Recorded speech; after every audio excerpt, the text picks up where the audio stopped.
रयत शिक्षण संस्थेचे राजर्षी छत्रपती शाहू कॉलेज कोल्हापूर मराठी विभाग मी प्राध्यापक बाळकृष्ण जाधव आपले सहर्ष स्वागत करीत आहे. बी ए भाग 3 मराठी स्पेशल सेमिस्टर 5 अभ्यासपत्रिका क्रमांक 7 व घटक क्रमांक 1 साहित्याचे स्वरूप पाश्चात्य साहित्य विचार व्हिडिओ क्रमांक 2. मागच्या व्हिडिओमध्ये आपण साहित्याचे स्वरूप पाहत असताना संस्कृत विचारवंतांचा साहित्य विचार पाहिलेला आहे. तर या व्हिडिओमध्ये आपण पाश्चात्यांचा साहित्य विचार पाहणार आहोत. पाश्चात्य साहित्य विचार. संस्कृत विचारवंतांनी स्त्रीरूपक वापरून आत्मा व शरीर अशा आध्यात्मिक भाषेत साहित्य विचार सांगितलेला आहे. पण पाश्चात्य विचारवंतांनी साहित्य विचार मांडताना शास्त्रीय पद्धतीने केलेला दिसतो. पाश्चात्य विचारवंतांनी सौंदर्य हेच ललित कलांचे प्राणभूत तत्व मानलेले आहे. भावनात्मक अनुभूतीचा रमणीय आविष्कार म्हणजेच काव्य ही धारणा पाश्चात्य विचारवंतांच्यामध्ये रूढ झालेली आढळते. पाश्चात्य व संस्कृत विचारवंतांनी वेगवेगळ्या पद्धतीने साहित्याचे स्वरूप स्पष्ट करण्याचा प्रयत्न केलेला असला तरी त्यांच्या विचारात मात्र बरेच साधर्म्य असलेले दिसते.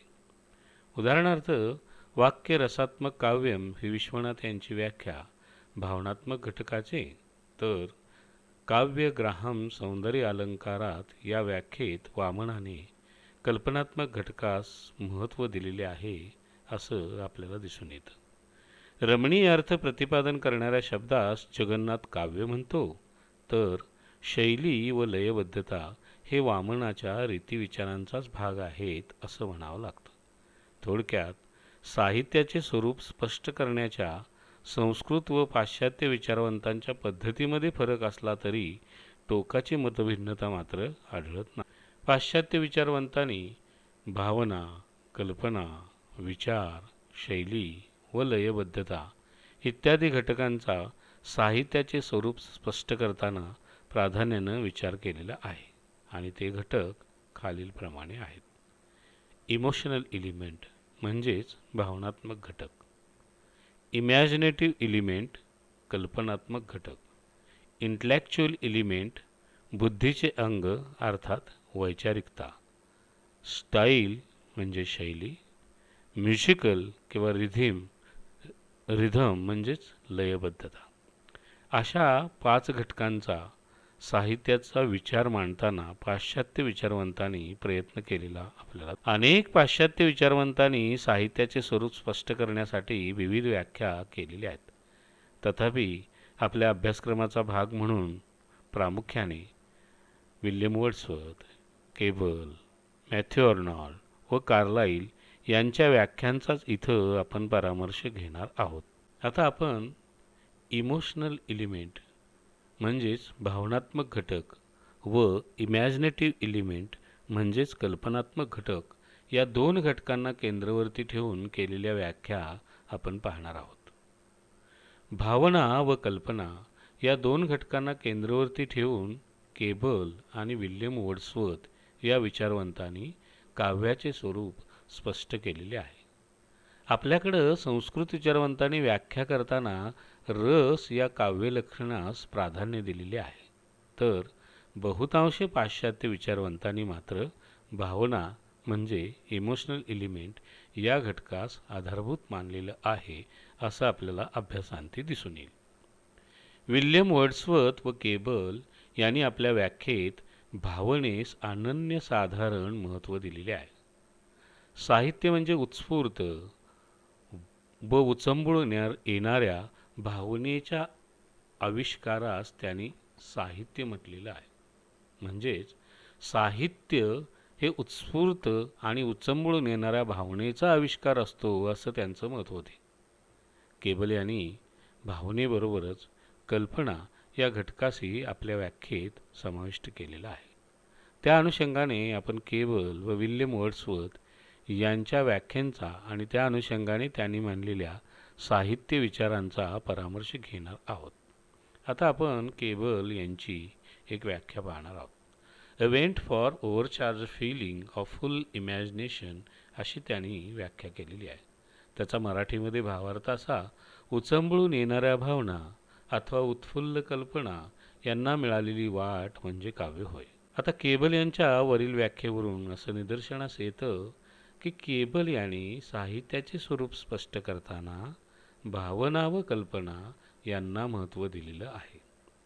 कवी किंवा साहित्यिक जे जीवन जगतो, अनुभवतो किंवा पाहतो, त्या सर्वच गोष्टी अथवा घटना त्याच्या अनुभवाचा विषय होत असल्या तरी त्या काव्याचा म्हणजेच साहित्याचा विषय मात्र होत. जेव्हा एखादा अनुभव किंवा त्याच्या अवतीभोवती घडणारी समाजातील घटना कवी किंवा लेखकास अत्यंत अस्वस्थ करते, कवीला संवेदनशील बनवते, तेव्हा त्याच्या मनात भावना व कल्पनांचे काहूर माजते. त्याला त्या भावना अथवा कल्पना स्वस्थ बसू देत नाहीत. म्हणजे लेखन केल्याशिवाय गत्यंतरच राहत नाही. अशा परिस्थितीला त्याच्या मनातील भावना व कल्पना ह्या अंतर्मनात त्याला अस्वस्थ करून सोडतात, की जो कवी किंवा लेखक असतो अशा व्यक्तीला. अशावेळी उचंबून येणाऱ्या भावना व उत्फुल्ल कल्पना यांना कवी किंवा लेखक साहित्य निर्मितीच्या माध्यमातून वाट करून देत असतो. म्हणून केबल यांनी उचंबळून येणाऱ्या भावना व उत्फुल्ल कल्पना यांना मिळालेली वाट म्हणजे काव्य होय असे म्हटलेलं आहे. आता विल्यम वर्ड्सवर्थ यांनी केलेली व्याख्या आपण पाहू. Poetry is the spontaneous overflow of powerful feeling अशी ती व्याख्या आहे आणि तिचा मराठीमध्ये अर्थ आहे: कविता म्हणजे उत्कट भावनेचा उत्स्फूर्त उद्रेक होय. खरं तर विल्यम वर्ड्सवर्थ हे नीतिवादी रोमॅन्टिक कवी होते. त्यामुळे भावना, सौंदर्यात्मकता आणि नीती या तत्वांना त्यांनी काव्यात महत्त्व दिलेलं आहे आणि त्या अनुषंगानेच त्यांच्या या व्याख्येमध्ये सुद्धा या गोष्टी महत्त्वाच्या ठरतात. कवी आपल्या जीवनात जेव्हा भावना व नीतीला महत्त्व देतात तेव्हा त्यांचा स्वतःकडे व समाजाकडे बघण्याचा साहित्यिक दृष्टिकोन हा व्यापक असतो. अशा प्रकारचे साहित्यिक हे अधिक संवेदनशील असलेले आपल्याला दिसतात. म्हणून त्यांच्या साहित्यातून उत्कट भावनेचा उत्स्फूर्त उद्रेक झालेला दिसतो असं साधारणपणे विल्यम वर्ड्सवर्थ यांना म्हणायचं आहे. कवीच्या स्वानुभूतीतून प्रकट होणाऱ्या उत्कट भावनेच्या उत्स्फूर्त आविष्कारास त्यांनी काव्य म्हटलेलं आहे. चिंतनशीलतेमुळे कवीच्या भावनांना आकार प्राप्त होतो व कविता निर्माण होते, पण सौंदर्यात्मकता आणि नीतीला कवितेमध्ये प्राधान्य दिलं पाहिजे असा त्यांचा दृष्टिकोन होता. थोडक्यात काय की विल्यम वर्ड्सवर्थ हे एक रोमॅन्टिक कवी होते आणि त्यांनी कवितेमध्ये आपल्या मनातील उत्पन्न होणाऱ्या उत्कट अशा उत्स्फूर्त आविष्काराला साहित्यामध्ये स्थान दिलेलं आहे असं आपल्याला म्हणता येईल. पण त्याबरोबर त्यांनी नीतीला महत्त्व दिलेलं सुद्धा आपल्याला पाहायला मिळतं. शिवाय विल्यम वर्ड्सवर्थ यांचा साहित्यविषयक अधिक विचार करायला गेला तर त्यांनी ग्रामीण बोली आणि शब्द या गोष्टीलाही महत्त्व दिलेलं आहे असं आपल्याला दिसतं. परंतु तो भाग इथं आपल्या दृष्टीनं महत्त्वाचा नाही, त्यामुळे त्याच्यावरती अधिक चर्चा आपण करत नाही. असो, तर थोडक्यात कविता म्हणजे उत्कट भावनेचा उत्स्फूर्त उद्रेक होय ही जी विल्यम वर्ड्सवर्थ यांनी साहित्याची केलेली व्याख्या आहे आणि त्याद्वारे पाश्चात्य विचारवंतांपैकी विल्यम वर्ड्सवर्थ यांनी जो साहित्यविषयक विचार मांडलेला आहे तो आपण पाहिला. उचंबळून येणाऱ्या भावना अथवा उत्फुल्ल कल्पना यांना मिळाली वाट म्हणजे काव्य होय असं वरती केबल म्हणतो ते आपण पाहिलेलंच आहे. यावरून असं दिसतं की विल्यम वर्ड्सवर्थ व केबल या विचारवंतांनी साहित्याची व्याख्या करताना उत्कट भावना व उत्फुल्ल कल्पना यांना महत्त्व दिलेलं आहे. म्हणजे केबल आणि विल्यम वर्ड्सवर्थ यांनी आपल्या साहित्य विचारामध्ये काव्याची व्याख्या करत असताना भावना आणि कल्पना या दोन घटकांना म्हणजे इमोशनल एलिमेंट आणि इमॅजिनेटिव्ह एलिमेंट या दोन घटकांना साहित्य विचारामध्ये महत्त्वाचं स्थान दिलेलं आहे असं आपल्याला दिसून येतं. पाश्चात्य विचारवंतांनी भावनेनंतर कल्पना या घटकास प्रामुख्याने स्थान दिलेले आढळते हे आपण पाहिलेलंच आहे. कारण कोणताही कवी, लेखक स्वतःचे अनुभवविश्व असो किंवा सामाजिक वास्तव साहित्यातून जसंच्या तसं चित्रित करत नाही.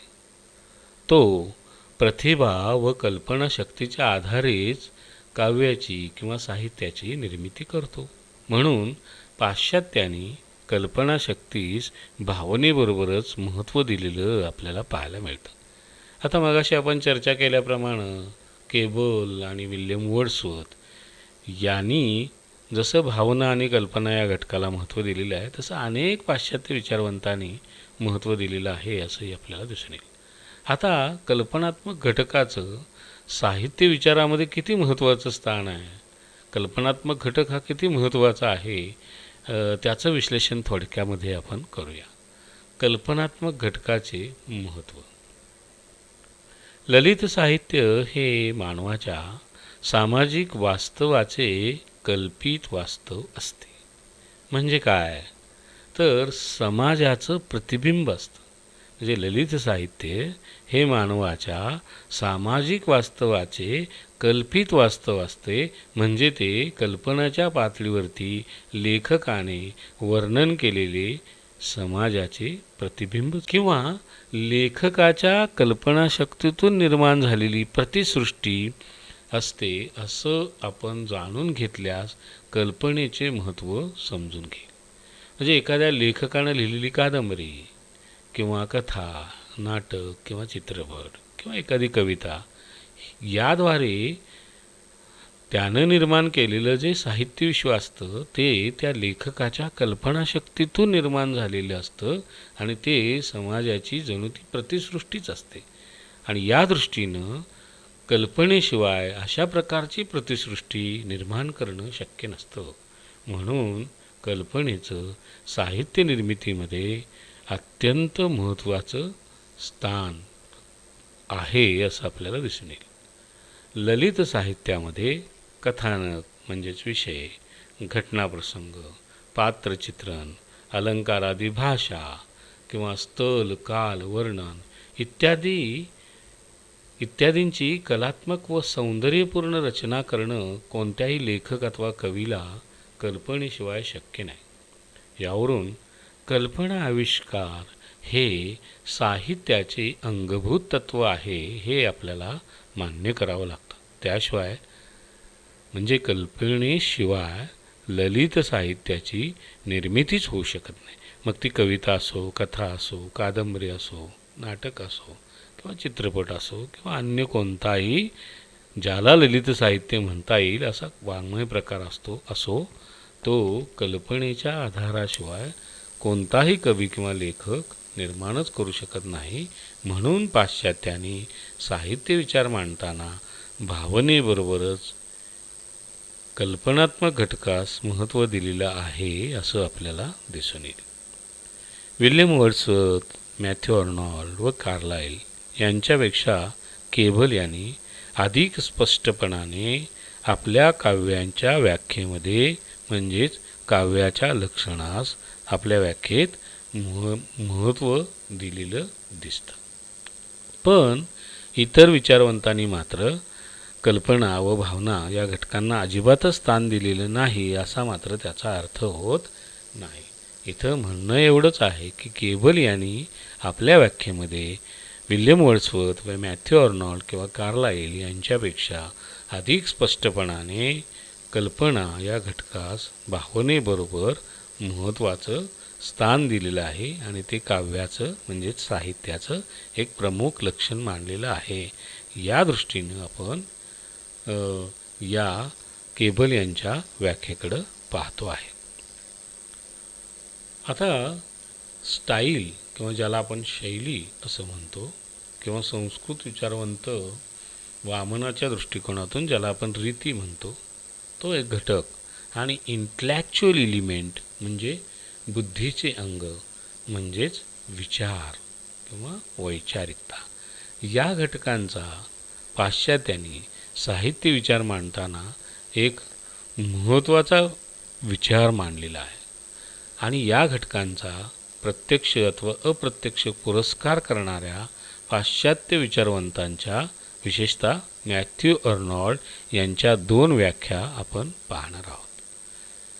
म्हणजे शैली आणि इंटलेक्च्युअल एलिमेंट किंवा विचार किंवा बुद्धीचे अंग या 2 घटकांना केंद्रवर्ती ठेवून मॅथ्यू अर्नॉल्ड यांनी 2 व्याख्या केलेल्या आहेत आणि त्या आपण पाहणार आहोत. संस्कृत विचारवंत वामन, ज्याला रीती असं म्हणतात, त्यालाच पाश्चात्य विचारवंत स्टाईल किंवा शैली असं म्हणतात. आता सगळ्याच पाश्चात्य शैलीवादी विचारवंतांनी साहित्य निर्मिती करत असताना काय सांगायचं आहे त्यापेक्षा कसे सांगायचे आहे यालाच अधिक महत्त्व दिलेले दिसते. म्हणजे शैलीचे पुरस्कार करते, म्हणजे स्टाईल या घटकाचे पुरस्कार करते असणारे जे विचारवंत आहेत, मग ते पाश्चात्य विचारवंत, त्यांनी साहित्य निर्मिती करत असताना काय सांगायचं आहे त्यापेक्षा कसे सांगायचे आहे यालाच साहित्य विचारामध्ये अधिक महत्त्व दिलेलं दिसतं. आता त्या दृष्टीने आपण मॅथ्यू अर्नॉल्ड यांनी साहित्याच्या ज्या 2 व्याख्या सांगितलेल्या आहेत, त्यातील पहिली व्याख्या जी आहे ही अप्रत्यक्षरित्या शैलीचा पुरस्कार करते आणि दुसरी अप्रत्यक्षपणे बुद्धीचे अंग म्हणजे विचार या घटकाचा पुरस्कार करताना दिसते, असं तुम्हाला अभ्यासांते आढळून येईल आणि त्याचं क्रमशः विश्लेषण आपण पुढील प्रमाणे पाहूया. The most delightful and perfect form utterance that human words can reach he Matthew Arnold यांची एक महत्त्वाची व्याख्या आहे. आता इथं मानवी शब्दशक्तीचा अत्यंत निर्दोष आणि आल्हाददायक उद्गार म्हणजे काव्य, असं मॅथ्यू अर्नॉल्ड यांनी केलेली ही व्याख्या आहे. आता या व्याख्येचं विश्लेषण करत असताना किंवा थोडीशी भूमिका मांडत असताना आपल्याला असं म्हणता येईल की कवी किंवा साहित्यिक आपल्या मनातील भावना, विचार व कल्पना यांची अभिव्यक्ती साहित्याच्या माध्यमातूनच करत असतो. मात्र त्याच्या भावना व विचारांची तीव्रता जशीच्या तशी प्रकट होण्यासाठी योग्य शब्दांचा वापर होणं गरजेचं असतं. आपल्या लक्षात आलं असेल, बघा काय म्हणतो मी. कवी किंवा साहित्यिक आपल्या मनातील भावना, विचार व कल्पना यांच्या अभिव्यक्ती साहित्याच्या माध्यमातून करतच असतो. मात्र त्याच्या मनातील त्या भावना किंवा त्याच्या विचारांची तीव्रता जशीच्या तशी शब्दाच्या माध्यमातून प्रकट होणे गरजेचं असतं. कवीच्या मनातील कल्पनांचे सार्थ चित्रण करण्याचं सामर्थ्य, कवीच्या मनातील कल्पनांचे सार्थ चित्रण करण्याचं सामर्थ्य शब्दरचनेमध्ये असले पाहिजे, तरच त्याला साहित्य म्हणता येईल, अशी मॅथ्यू अर्नॉल्ड यांची साधारणपणे भूमिका असलेली वरील व्याख्येवरून आपल्याला लक्षात येते. शब्दशक्तीच्या विशिष्ट रचनातंत्राने साहित्यास सौंदर्यता, रमणीयता व आल्हाददायकता प्राप्त होते, असं त्यांचं मत आहे. साहित्य निर्मितीसाठी कवी ज्या शब्दांची योजना करतो ते शब्द कवीच्या अंतरंगातील भावभावना व कल्पना यांचे सार्थ प्रकटीकरण म्हणजेच अत्यंत निर्दोष आणि आल्हाददायक पद्धतीने प्रकटीकरण करण्यासाठी ते शब्द समर्थ असावे, तरच त्याला काव्य म्हणता येईल, अशी साधारणपणे मॅथ्यू अर्नॉल्ड यांची भूमिका आहे. मॅथ्यू अर्नॉल्ड यांची ही व्याख्या स्टाईल किंवा ज्याला आपण शैली म्हणतो या घटकाकडे अधिक चुकलेली दिसते, असं आपल्याला जाणवतं.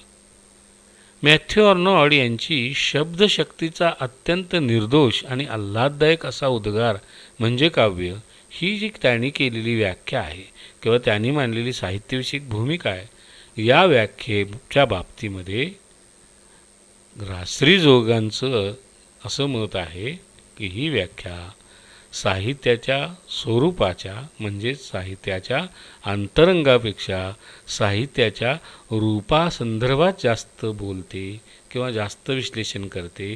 म्हणजेच साहित्याच्या अंतरंगापेक्षा ही व्याख्या रूपालाच अधिक महत्त्व देते, म्हणजे रचनातंत्रालाच अधिक महत्त्व देते, असं रास्त्रीजोग यांचं या मॅथ्यू अर्नॉल्डच्या व्याख्येसंदर्भामधलं मत आहे आणि ते आपल्याला मान्य करावं लागतं. आता मॅथ्यू अर्नॉल्ड यांची एक दुसरी व्याख्या आहे आणि त्या व्याख्येमध्ये इंटलेक्च्युअल एलिमेंट म्हणजे बुद्धीचे अंग, ज्याला आपण वैचारिकता असं म्हणतो, या घटकाचा अप्रत्यक्षपणे मॅथ्यू अर्नॉल्ड यांच्या या व्याख्येमध्ये समाविष्ट झालेला आहे. म्हणून मॅथ्यू अर्नॉल्ड यांनी साहित्याच्या संदर्भात एक असं भाष्य केलेलं आहे आणि ते म्हणजे क्रिटिसिझम ऑफ लाईफ, म्हणजे साहित्य म्हणजे जीवन भाष्य होय असा त्याचा अर्थ होतो.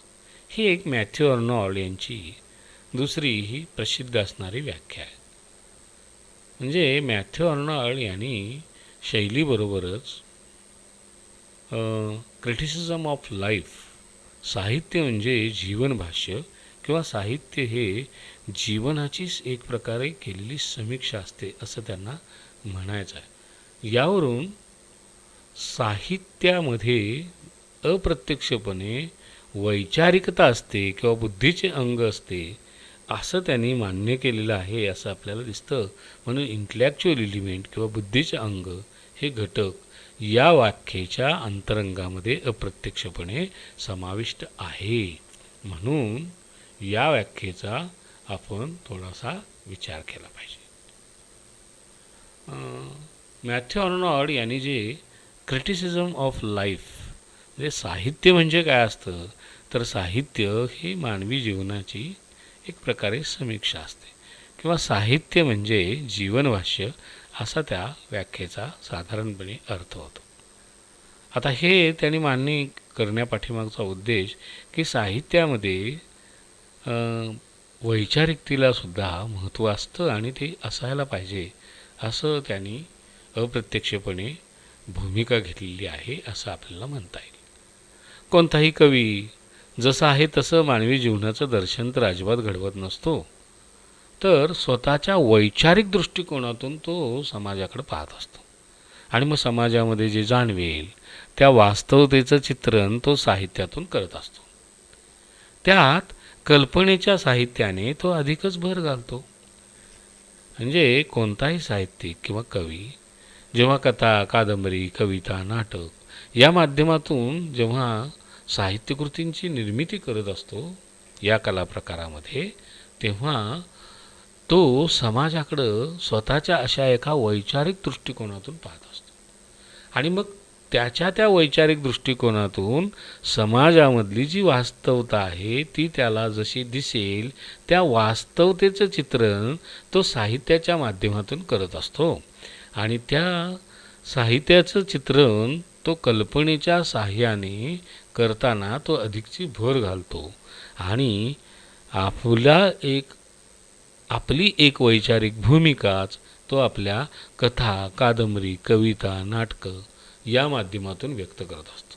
म्हणून साहित्य हे केवळ मानवी जीवनाचं प्रतिबिंब नसतं किंवा मानवी जीवनाचं वास्तव चित्रण नसतं किंवा साहित्य म्हणजे केवळ कपोलकल्पित अशा एका प्रतिविश्व नसतं किंवा प्रतिसृष्टी नसते, तर लेखकाचा एक वैचारिक दृष्टिकोन त्या साहित्य निर्मितीच्या पाठीमागं असतो आणि तो त्या साहित्याच्या माध्यमातून समाजाला देण्याचा प्रयत्न करत असतो.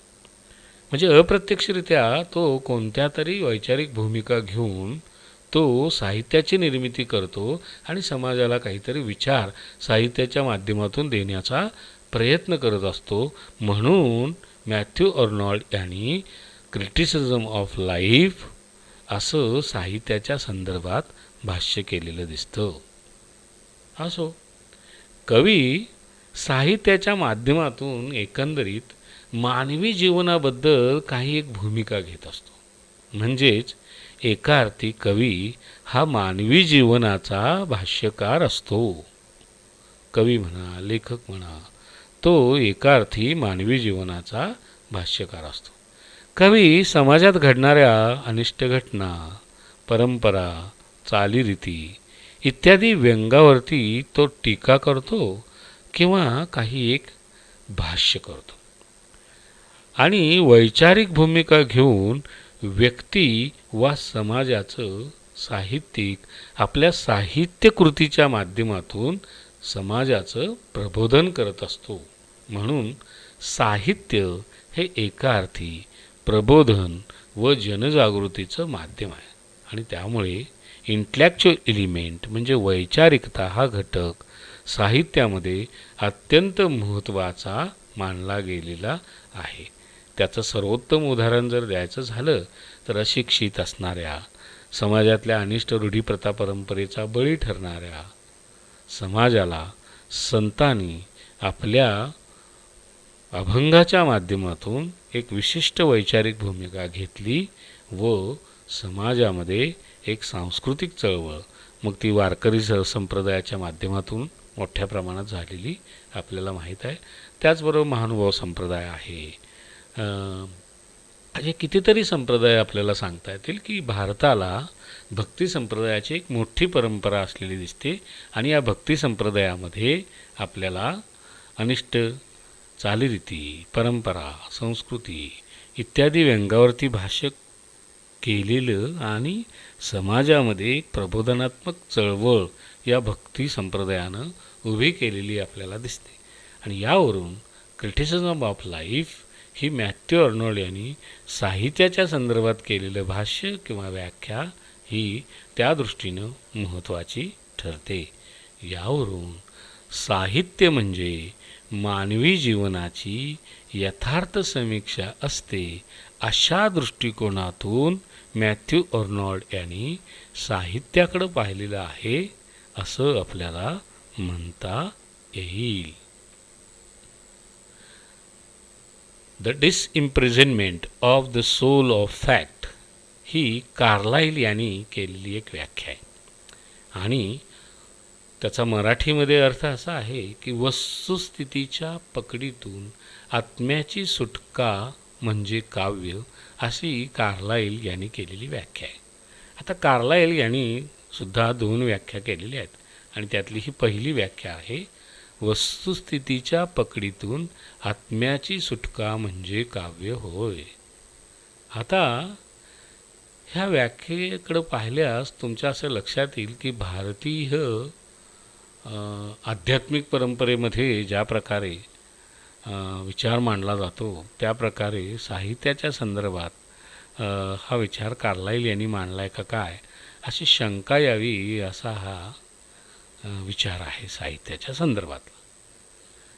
आध्यात्मिक वळणाची जशी आपल्याकडे भूमिका घेणारी काही परंपरा आहे तशाच प्रकारची जणू ही व्याख्या केलेली आहे की काय असं एक शंका वाटावी अशी ही व्याख्या आहे. असो, या व्याख्येचा आशय पाहिल्यास कार्लाइल यांनी साहित्याच्या स्वरूप वर्णनापेक्षा त्यातून मिळणाऱ्या आनंदाकडं म्हणजे साहित्याच्या माध्यमातून रसिकाला अथवा लेखकाला मिळणाऱ्या काव्यानंदाकडंच अधिक लक्ष केंद्रित केलेलं दिसतं. म्हणजे लेखकाच्या दृष्टिकोनातून आपण जर विचार केला तर आपल्या लक्षात येईल की लेखक जेव्हा साहित्याची निर्मिती करतो किंवा काव्याची निर्मिती करतो तेव्हा तो स्वतःचं जीवन किंवा स्वतःचं आत्मभान तो विसरून जातो आणि तो स्वतःच्या वास्तव जीवनाचं भान त्याला विसरलं जातं आणि तो साहित्य निर्मितीमध्ये मशगूल होतो. आणि त्या काळापुरतं का होईना लेखक हा वस्तुस्थितीच्या पकडीतून लेखकाच्या आत्म्याची सुटका साहित्य निर्मितीच्या प्रक्रियेमुळे लेखकाला अनुभवता येतं असं लेखकाच्या दृष्टिकोनातून सुद्धा या व्याख्येकडं पाहता येतं. आणि वाचकाच्या दृष्टिकोनातून तर सहजच पाहता येतं. म्हणजे एखादा रसिक, आता प्रत्येक रसिकाची साहित्याकडं बघण्याची स्वतःची एक वेगळी दृष्टी असते आणि एक वेगळी भूमिका असते. असो, पण बहुतांशी वाचक मात्र आपल्याला समाधान मिळावं, आपल्याला आनंद मिळावा, आपल्या जीवनामधल्या दुःखापासून थोडंसं बाजूला जाण्यासाठी म्हणून एक मनोरंजनाचं साधन, एक आनंद मिळवण्याचं साधन म्हणून तो साहित्याचं वाचन करतो किंवा तो दृश्य रूपामध्ये नाटक किंवा चित्रपट पाहतो असं आपल्याला दिसतं. आणि म्हणून साहित्य वाचनाचा आनंद रसिकाला मिळत असतो आणि साहित्य निर्मितीचा आनंद हा लेखकाला मिळत असतो. आता हे सगळं जर पाहिलं तर आपल्याला लक्षात असं येईल की ह्या व्याख्येचा आशय जर पाहिला तर ही साहित्याच्या स्वरूपाबद्दल न बोलता साहित्य निर्मिती केल्यामुळे लेखकाला कशा प्रकारचा आनंद मिळतो किंवा साहित्य वाचल्याने रसिकाला कशा प्रकारचा आनंद मिळतो यावरती ही जास्त केंद्रित झालेली व्याख्या आहे असं आपल्याला दिसून येतं. आणि म्हणून साहित्याचं स्वरूप ही व्याख्या स्पष्ट करत नाही, तर त्या साहित्याच्या निर्मितीमुळे कवीला किंवा लेखकाला काव्यानंद मिळतो किंवा साहित्य वाचनाने वाचकाला काव्यानंद मिळतो यावरतीच ती व्याख्या भाष्य करताना आपल्याला दिसते. असो, कार्लाइल यांच्या व्याख्येचा मतितार्थ आपण किंवा विश्लेषण करायचं झाल्यास असं म्हणता येईल की मानवाचे वास्तव जीवन हे सुखदुःखात्मक प्रत्यय देणारे असते. त्यातही सुख पाहता जवा पाडे, दुःख पर्वता एवढे असं तुकाराम महाराजांनी म्हटल्याप्रमाणे आपल्या प्रत्येक व्यक्तीचीच अशी कधी ना कधी अवस्था होतच असते आणि हे आपण बऱ्याचदा अनुभवत असतो. अशा क्षणी काव्यवाचनाने रसिकाच्या अंतरात्म्यास काव्य आनंद होतो. त्यामुळे वस्तुस्थितीपासून म्हणजे वास्तव जीवनापासून व्यक्तीला म्हणजे रसिकाला थोडी स्वतःची सुटका करून घेता येते. अगदी शोकात्मक साहित्यकृती वाचताना सुद्धा काव्यगत पात्रांचा जीवन संघर्ष पाहून आपले जीवन त्यापेक्षा कितीतरी बरे अशीच रसिकाची धारणा होते. आता शोकात्मक साहित्यकृती म्हणजे काय, तर ज्या कथा, कादंबरी, कविता, नाटक अथवा चित्रपटाचा शेवट अत्यंत क्लेशकारक होतो, अशा प्रकारच्या साहित्यकृती वाचताना सुद्धा किंवा दृश्य स्वरूपामध्ये नाटक किंवा चित्रपटाच्या माध्यमातून पाहताना सुद्धा रसिकाला एक वेगळ्याच प्रकारचा आनंद मिळत असतो. म्हणून कॉमेडीपेक्षा म्हणजे सुखात्मक शेवट असणाऱ्या साहित्यकृतीपेक्षा ज्या साहित्यकृतींचा शेवट हा दुःखकारक किंवा शोकात्मक आहे अशाच साहित्यकृती अनेक रसिक पुन्हा पुन्हा पाहताना तुम्हाला दिसतात. त्याचं कारणच असं आहे की काव्यगत पात्रांचा दुःखपूर्ण असा संघर्ष जीवन पाहून आपले जीवन त्यापेक्षा कितीतरी बरे अशीच त्यांची धारणा अशा प्रकारचं साहित्य वाचल्याने होते. म्हणून रसिकाला साहित्य वाचनाने वस्तुस्थितीपासून स्वतःची काही वेळापुरती का होईना सुटका करून घेता येते व त्याच्या अंतरात्म्याला आनंद मिळतो असं त्यांनी म्हटलेलं आहे. आता हे जसं रसिकाच्या बाबतीमध्ये घडतं तसंच कवीला किंवा साहित्यिकाला साहित्य निर्मितीचा किंवा काव्यनिर्मितीचा आनंद हा वस्तुस्थितीच्या पकडीतून आत्म्याची सुटका करून घेण्यास उपयुक्त ठरतो. म्हणजे कवी किंवा लेखक जेव्हा तो साहित्य निर्मिती प्रक्रियेमध्ये स्वतःला पूर्णपणाने गुंतवून घेतो अशा वेळेला तो स्वतःच्या वास्तव जीवनातील दुःखापासून दूर जातो आणि तो साहित्य निर्मिती किंवा लेखन प्रक्रियेमध्ये गुंतल्याने त्याच्या वास्तव जीवनाच्या वस्तुस्थितीच्या पकडीतून त्याच्या अंतरात्म्याची सुटका होते, कारण तो साहित्य लेखन प्रक्रियेमध्ये अंतर्मुख झालेला असतो. आणि म्हणून अशा वेळेला लेखकाला सुद्धा त्याच्या वस्तुस्थितीच्या पकडीतून त्याच्या आत्म्याची सुटका होते असं कार्लाइल याला म्हणायचं. म्हणजे वास्तव जीवन हे प्रत्येक माणसाचं दुःखपूर्ण असतं. सुख पाहता जवा पाडे, दुःख पर्वता एवढे या पद्धतीचं प्रत्येक माणसाचं जीवन हे असतं आणि अशा वस्तुस्थितीतून बाजूला पाडण्यासाठी आणि स्वतःच्या अंतरात्म्याला आत्मसमाधान मिळवण्यासाठी साहित्य निर्मिती करणं हा कवी पर्याय निवडतो आणि त्या माध्यमातून त्याच्या आत्म्याची सुटका होते, अशी कार्लाइल यांनी केलेली व्याख्या आहे. अर्थात ही सगळी व्याख्या एक आध्यात्मिक वळणाकडे जाणारी असली तरीसुद्धा ही साहित्याच्या स्वरूपाबद्दल बोलत नसून ती साहित्य निर्मितीमुळे लेखकाला मिळणाऱ्या काव्यानंदाबद्दल बोलते किंवा साहित्य वाचनाने किंवा रसिकाला मिळणाऱ्या काव्यानंदाबद्दल बोलते असं आपल्याला दिसतं. म्हणून कार्लाइल यांची ही व्याख्या साहित्याच्या स्वरूप वर्णनापेक्षा त्यातून मिळणाऱ्या काव्यानंदाकडे झुकलेली आहे असं आपल्याला दिसून येतं. म्हणून ही व्याख्या साहित्याच्या स्वरूपापेक्षा काव्याच्या प्रयोजनावर, म्हणजे आपण पुढं ज्या सेकंड प्रकरणामध्ये पाहणारच आहोत की काव्य प्रयोजन, त्यामध्ये तुम्हाला त्याच्या अधिक ती गोष्ट लक्षात येईल. म्हणून ही व्याख्या साहित्याच्या स्वरूपापेक्षा साहित्याच्या किंवा काव्याच्या प्रयोजनावरती भाष्य करते असं आपल्याला म्हणता येईल. त्यानंतर कार्लाइल यांची दुसरी एक सुप्रसिद्ध अशी व्याख्या आहे की ज्यातून त्यांनी साहित्याचं स्वरूप स्पष्ट करण्याचा प्रयत्न केलेला आहे आणि तो घटक महत्त्वाचा मानला गेलेला आहे. तो म्हणजे लयबद्धता किंवा ज्याला आपण म्युझिकल किंवा रिदम असं म्हणतो. केवळ कार्लाइलच नव्हे तर जॉन्सन वगैरे सारख्या विचारवंतांनी सुद्धा लयबद्धतेला, म्हणजेच त्याने अर्थात तो रिदम वगैरे शब्द वापरलेला आहे आपल्या व्याख्यामध्ये. तर असं लयबद्धता किंवा रिदम किंवा आपण ज्याला रीती म्हणतो किंवा शैली, हे एक शैलीचाच भाग लयबद्धता असलेला दिसतो. लयबद्धता हा घटक म्हणजे शैलीचाच एक भाग आहे असं आपल्याला दिसतो. विश्लेषणांती तुमच्या ते अधिक लक्षात येईल. तर कार्लाइल यांची ही दुसरी व्याख्या आहे, poetry we will call musical thought, म्हणजे लयबद्ध विचार म्हणजे काव्य.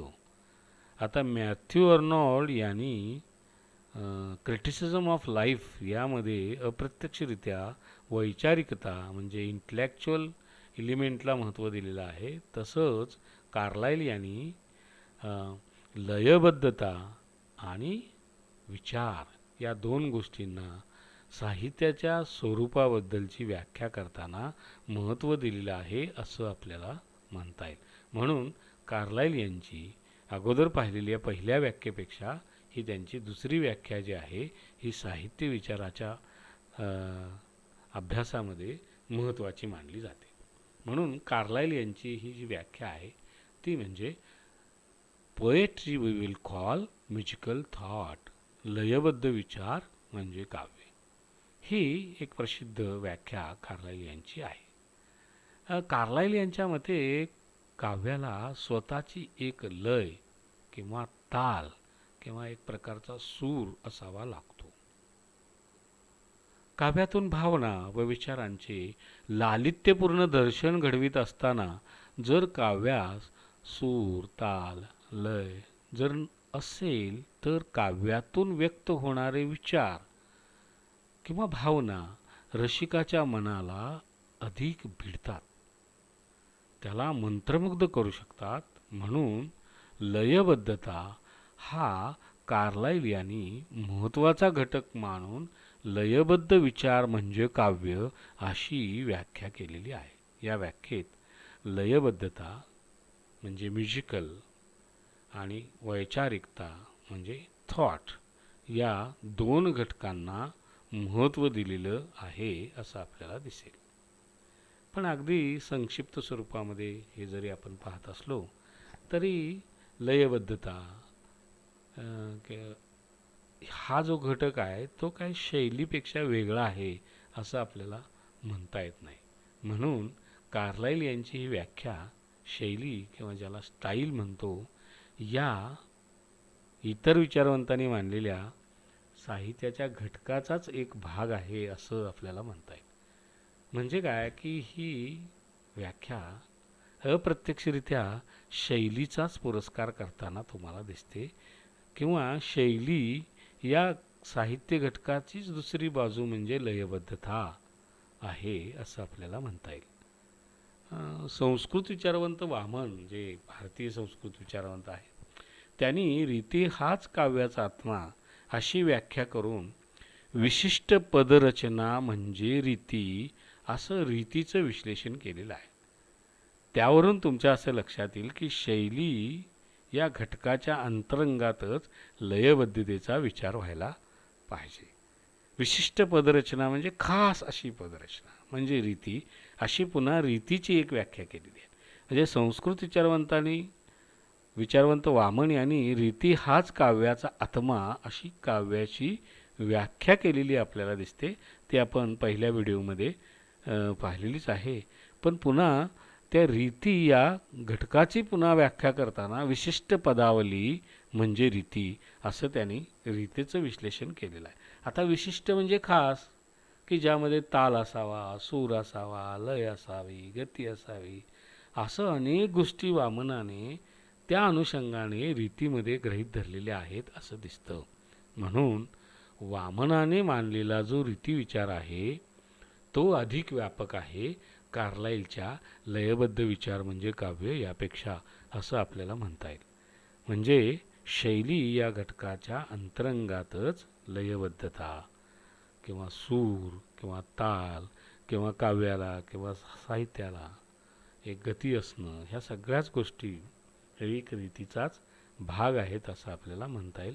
म्हणजे शैलीचाच एक भाग आहेत असं म्हणता येईल. म्हणून कार्लाइल यांनी जो लयबद्धता हा घटक महत्त्वाचा मानून लयबद्ध विचार म्हणजे काव्य ही जी केलेली व्याख्या आहे साहित्याचं स्वरूप स्पष्ट करताना, ती वामनाने मानलेल्या रीती विचाराला म्हणजे रीतिरात्मा काव्यस्य या व्याख्येला अधिक जवळची आहे असं म्हणता येतं. फक्त त्यात अधिकची भर कुठली आहे ती म्हणजे वैचारिकता हा घटक त्यांनी लयबद्धतेबरोबर कार्लाइल यांनी जोडलेला आहे. हे या व्याख्येचं वैशिष्ट्य आहे किंवा आणि या दृष्टीनंच ही व्याख्या महत्त्वाची मानली गेली पाहिजे असं आपल्याला म्हणता येईल. आता ह्या सर्व विश्लेषणानंतर आपण समारोपाकडे येतोय. आता पाश्चात्य विचारवंतांनी मांडलेल्या साहित्याच्या स्वरूपावरून आणि त्या अनुषंगाने केलेल्या व्याख्यावरून आपल्याला असं म्हणता येईल की पाश्चात्य विचारवंतांनी साहित्याचं स्वरूप स्पष्ट करताना भावना, विचार, कल्पना, शैली व लयबद्धता या 5 घटकांना प्राधान्य दिलेलं आहे. याशिवाय विल्यम वर्ड्सवर्थ सारख्या व्यक्तीनं नीतिमत्ता, सौंदर्यात्मकता, आल्हाद या घटकांचाही साहित्यामध्ये अंतर्भाव असावा ही भूमिका त्यांनी साहित्याचे स्वरूप सांगताना घेतलेली तुम्हाला दिसते. त्यानंतर आपण या व्याख्येच्या पाश्चात्य विचारवंताच्या अनुषंगाने काय पाहिलं तर संस्कृत विचारवंतांनी साहित्याचे स्वरूप स्पष्ट करताना आत्मा व शरीर अशा आध्यात्मिक तत्त्वज्ञानाच्या स्वरूपात मांडणी केलेली आहे. हे आपण संस्कृत विचारवंतांच्या व्याख्या पाहताना पाहिलेलं आहे. पण पाश्चात्य विचारवंतांनी मात्र साहित्याचा विचार करताना तो अधिक तटस्थपणाने, अधिक शास्त्रीय पद्धतीने तो केलेला दिसतो आणि त्यांनी भावना, विचार, कल्पना, शैली व लयबद्धता या घटकांना प्राधान्य देऊन तो अधिक शास्त्रीय पद्धतीने साहित्याचे स्वरूप व्याख्येद्वारे स्पष्ट करण्याचा प्रयत्न केलेला आहे असं आपल्याला दिसून येईल. संस्कृत व पाश्चात्य विचारवंतांच्या काही व्याख्येत साधर्म्यता आढळली तरी सध्याचे आधुनिक अथवा नवसाहित्याचे स्वरूप पाहिले तर ते पाश्चात्याने मानलेल्या काव्य घटकांशी जास्त सुसंगत असलेलं तुम्हाला दिसतं. म्हणजे पाश्चात्य विचारवंतांचा विचार पण आपण पाहिला आणि त्याआधी आपण संस्कृत विचारवंतांनी मांडलेला साहित्य विचारही आपण पाहिला. आता ह्या दोन्ही विचारवंतांच्या मध्ये काळाचा एक प्रचंड मोठा फरक असलेला तुम्हाला दिसतो आणि साहित्याकडे बघण्याचा एक वैचारिक दृष्टिकोनाचा सुद्धा एक फरक असलेला तुम्हाला दिसतो. म्हणजे उदाहरणार्थ संस्कृत विचारवंत आपल्या साहित्याकडं एक स्त्री रूपक वगैरे वापरून आत्मा व शरीर अशा आध्यात्मिक भाषेमध्ये साहित्याच्या व्याख्या करून त्या साहित्याचं स्वरूप स्पष्ट करताना तुम्हाला दिसतात. पण पाश्चात्य विचारवंत मात्र साहित्याचा शास्त्रीय पद्धतीनं विश्लेषण करताना तुम्हाला दिसतात आणि पाश्चात्यांच्या या भूमिकेंचाच संपूर्ण जगावरती प्रभाव पडलेला तुम्हाला दिसतो. आणि त्यामुळं संस्कृत आणि पाश्चात्य विचारवंतांच्या साहित्यविषयक भूमिकेमध्ये किंवा त्यांनी केलेल्या वेगवेगळ्या काळातसुद्धा केलेल्या व्याख्येमध्ये जरी साधर्म्यता थोड्याफार प्रमाणात आढळत असलं तरी सध्याच्या काळात आधुनिक साहित्य असो किंवा नवसाहित्य असो याचं स्वरूप पाहिलं तर ते पाश्चात्यांनी मांडलेल्या काव्य घटकांशी जास्त सुसंगत असलेलं तुम्हाला दिसून येईल. त्यानंतर साहित्यविषयक पाश्चात्य तत्त्वज्ञानाचा संपूर्ण जगावरती प्रभाव असलेला तुम्हाला दिसेल. त्यामुळं साहित्य लेखन असो, वाचकांची अभिरुची असो किंवा साहित्याच्या समीक्षेचा चाललेला जो व्यवहार असो, हा पाश्चात्यांनी साहित्यविषयक केलेल्या विश्लेषणावर किंवा त्यांनी केलेल्या साहित्याच्या स्वरूपाच्या मांडणीवरतीच अवलंबून असलेला तुम्हाला दिसतो. म्हणून पाश्चात्य साहित्य विचारामध्ये साहित्य अभ्यासात एक महत्त्वाचे स्थान असलेले तुम्हाला दिसेल. म्हणून संस्कृत विचारवंतांचा साहित्य विचार जितका महत्त्वाचा आहे तितकाच तुम्हाला पाश्चात्य विचारवंतांनी साहित्याचे स्वरूप स्पष्ट करताना मांडलेला जो विचार आहे आणि त्यांनी केलेल्या काव्याच्या व्याख्या आहेत किंवा त्यांनी मांडलेले हे 5 घटक आहेत आणि या 5 घटकांच्या आधारे त्यांनी केलेलं व्याख्या आणि त्या आधाराने मांडलेलं साहित्याचं स्वरूप हे आजच्या काळातसुद्धा अभ्यासाचा विषय म्हणून त्याला फार महत्त्व आहे असं आपल्याला दिसून येईल. धन्यवाद.